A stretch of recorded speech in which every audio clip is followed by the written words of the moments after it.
국민의힘 상황도 살펴볼 텐데 국민의힘도 글쎄요. 당권 주자들이 움직이는 거 아니냐는 좀 해석이 나오고 있는데 먼저요. 나경원 의원이 김용태 위원장에 대한 보는 시각이 조금 바뀐 것 같기도 합니다. 한번 들어보겠습니다. 우리 당은 당 개혁도 확 해야 되는데요. 그래도 다양성이 있습니다. 지금은 어쨌든 비대위원장의 의견이 더 당의 공식 의견이라고 아시면 될 것 같고요. 그래서 당의 개혁은 결국 당의 민주성을 어떻게 회복하느냐, 또 그리고 이 역량을 어떻게 강화하느냐 이런 방향으로 가야 된다고 생각을 하고요. 개혁은 누구의 전유물이 될 수도 없고요. 특정 세력에만이 개혁을 할 수 있는 것도 아니라고 생각을 합니다. 지난 2일과 18일의 발언을 들어보셨는데 송 대변인께 여쭤봐야 될 것 같아요. 나경원 의원의 김용태 위원장의 그 개혁을 바라보는 시각이 바뀌었다. 이걸 두고 혹시 나경원 의원이 전당대회를 염두에 둔 거 아니냐. 이런 해석에 대해서 어떻게 생각하세요? 저는 그런 해석이 나올 수밖에 없다고 생각합니다. 왜냐하면 정치인이 입장이 바뀔 수는 있어요. 그런데 입장이 바뀔 때는 뚜렷한 이유와 명분이 있어야 됩니다. 지금 나경원 의원 같은 경우에 김용태 비대위원장이 제시한 이른바 5대 개혁안을 바라보는 시선이 불과 약 보름 만에 180도로 바뀌지 않았습니까? 예. 그런 점에서 그렇다면 본인이 전당대회를 나가는 것 외에 어떤 다른 이유와 명분이 있어서 갑자기 이유가 바뀌었는가 여기에 대해서 국민들께서 좀 의구심을 가지실 거라고 생각합니다. 예. 그리고 그 내용을 보더라도 제가 좀 나경원 의원님 말씀에 동의하기가 어려운데요. 개혁이 누군가의 전유물이 되어서는 안 된다. 물론 그 자체로는 맞는 얘기인데 김용태 비대위원장이 이른바 5대 개혁안을 본인의 전유물이라고 이야기합니까? 당원들에게 공론조사를 붙여주면은 본인은 남은 임기 며칠에 관계없이 바로 사퇴하겠다라고도 얘기했잖아요. 그러니까 개혁안을 본인의 전유물로만 여기는 것이 아닙니다. 그리고 당의 민주성을 회복해야 한다고 하는데 김용태 비대위원장의 개혁안이야말로 국회의원들만 당론을 정하는 것이 아니라 원외당협위원장, 당원들까지 당론을 정하는 과정에 참여할 수 있는 절차를 만들겠다라고 하고 있기 때문에 예. 오히려 당의 민주성 회복에 도움이 되는 거예요. 그렇기 때문에 나경원 의원의 지금 갑자기 바뀐 의견이 명분이 부족한 것이고 그래서 전당대회와 연결짓는 이야기가 나오는 겁니다. 예, 또 한 명이요. 안철수 의원 같은 경우에는 대구 서문시장을 방문했는데 국민의힘에서 대구, 민주당에서 광주 가는 상징적인 의미가 있잖아요. 당권 레이스에 뛰어든 거죠. 네. 대선 때 우리 아까 저희 당 얘기할 때 정청래 의원이 호남 쪽 선거운동을 열심히 그랬죠. 하셨거든요. 그런 네. 것들도 다 당권 레이스를 염두에 뒀던 행보 아니겠습니까? 마찬가지라고 생각합니다. 안철수 의원 역시 지금 당권에 나올 수 있는 유력한 주자 중 한 명이라고 생각을 하고요.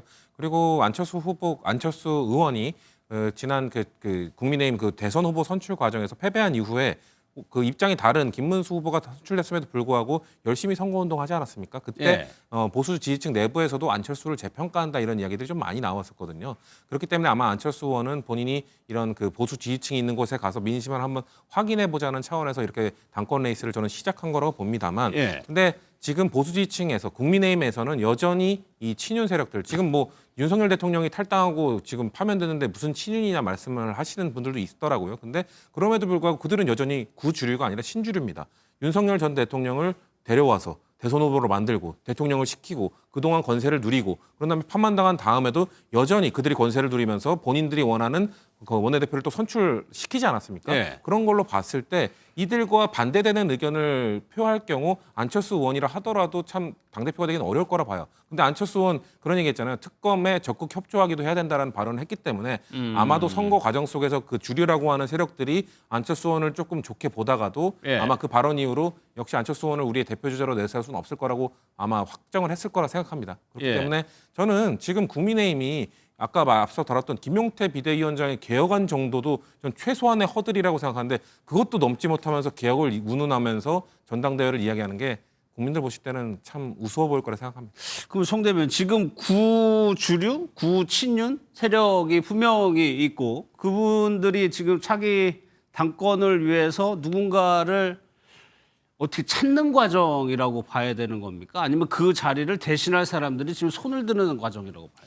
찾는 과정이기도 하고 손을 드는 과정이기도 하고 둘 다입니다. 예. 복합적으로 저는 보는데요. 왜냐하면은 과거에 이제 친윤이라고 불렸던 구주류는 지금 현재 단일한 집단이라고 보기는 적어도 제가 보기에는 어렵다고 봅니다. 왜냐하면 윤석열 전 대통령이라고 하는 구심점은 이제 당 밖으로 사라졌고 예. 그렇다면 어떤 새로운 구심점을 찾아야 되는데 크게 보면 한 4가지 또는 3가지 세력으로 분화되고 있는 과정에 있다고 보여요. 그러니까 대선 후보였던 김문수 전 후보의 손을 잡는 분들이 있을 수 있고 또 그다음에 구주류 중에서도 핵심적인 인물들이 뭉쳐서 새로운 어떤 주자를 찾는 과정에 있을 수도 있고 또 예. 일부는 과거의 그 구주류로부터 벗어나서 쇄신과 변화의 흐름에 동참하려는 분들이 있을 수 있고 그다음에 현재 어쨌든 당의 질서가 재편되는 과정에 있기 때문에 관망하는 분들도 있습니다. 그렇게 보면은 적어도 3그룹 내지는 4그룹으로 분화되는 과정이 있다고 보이고 예. 지금 국민의힘은 대선을 패배하고 상당한 진통과 또 변화의 과정에 있기 때문에 그 과정이 제법 길게 갈 수 있습니다. 그 과정 길어질 수 있다. 그렇죠.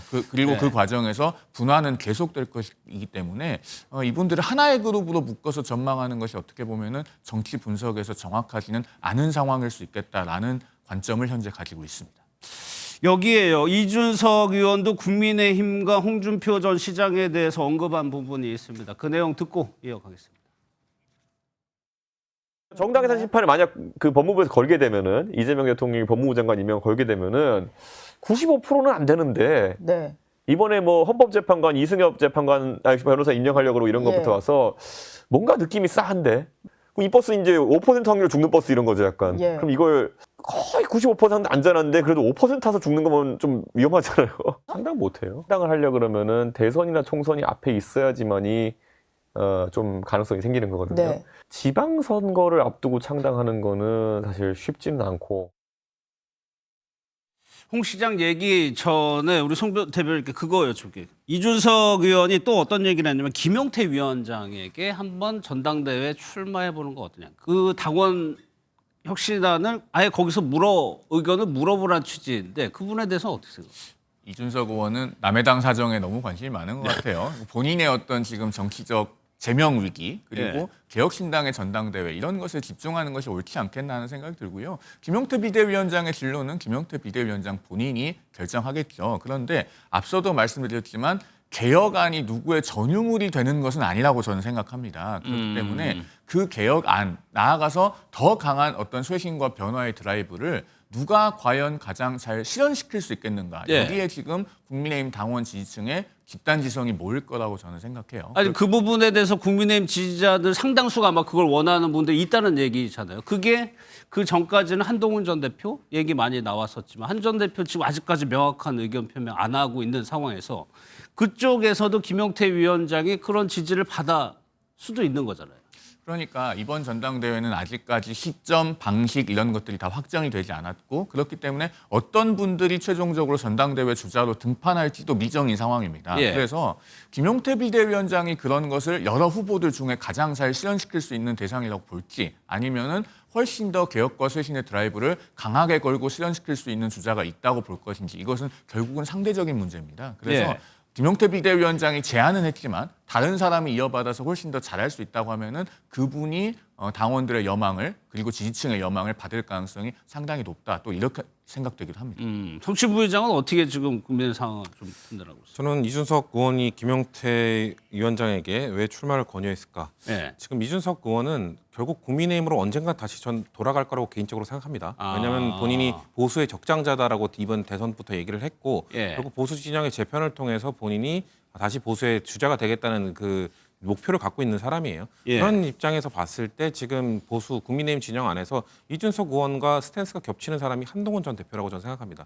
그렇기 때문에 이번 전당대회 때 왜냐하면은 윤석열 전 대통령과 절연을 하고 비상계엄에 대해서 꾸준하게 반대 의견을 표하고 탄핵 전국에서도 뭔가 탄핵은 해야 된다고 주장했던 사람 한동훈 전 대표, 이준석 의원, 보수 진영이 그런 사람들이거든요. 그렇기 예. 때문에 본인의 스탠스가 겹치는 한동훈 전 대표가 만약에 이번 전당대회에 나와서 그런 개혁의 목소리를 내면서 당권을 잡는다? 그럼 본인이 돌아올 명분이 사라지는 것이거든요. 그렇게 됐을 때는 김용태 비대위원장이 지금 한동훈 전 대표가 고민을 하는 그 틈을 파고들어서 예. 그 개혁을 좀 하겠다는 스탠스로 파고들어가길 원할 겁니다. 왜냐하면 본인은 김용태 의원과 친하니까요. 그렇기 예. 때문에 저는 그런 차원에서 지금 김용태 비대위원장에게 출마 권유를 하지 않았을까라는 생각이 들고 저는 만약에 한동훈 전 대표가 결단을 하지 못한다면 김용태 비대위원장 나가는 거 저도 매우 긍정적일 거라 생각합니다. 왜냐하면 김용태 비대위원장이 아무리 지금 인지도나 이런 경력이 낮다 하더라도 충분히 지금 그 개혁을 하자고 하는 그 스탠스를 선점했기 때문에 예.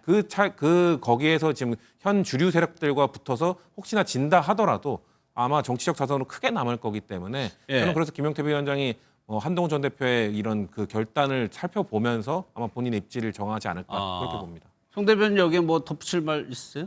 글쎄요, 김용태 비대위원장의 개혁안은 저는 개인적으로 그 개혁안을 제안한 것에 대한 진정성은 김용태 비대위원장에게 있다고 봅니다. 예. 그러나 당내의 많은 중진 의원들이 김용태 비대위원장을 당의 수장 취급하지 않고 있는 것도 당원과 지지층이 많이 봤어요. 그런 점에서 아무리 의도가 좋다고 하더라도 정치적인 힘을 받기 어려운데 그런 모험을 하기가 당원과 지지층으로서는 상당히 어려울 수 있겠다는 생각이 들고요. 그다음에 예. 이준석 의원이 본인을 보수의 적자로 여기는지는 모르겠으나 보수는 항상 공동체를 지키는 것이고 공동체를 지키는 것은 국민을 통합하는 겁니다.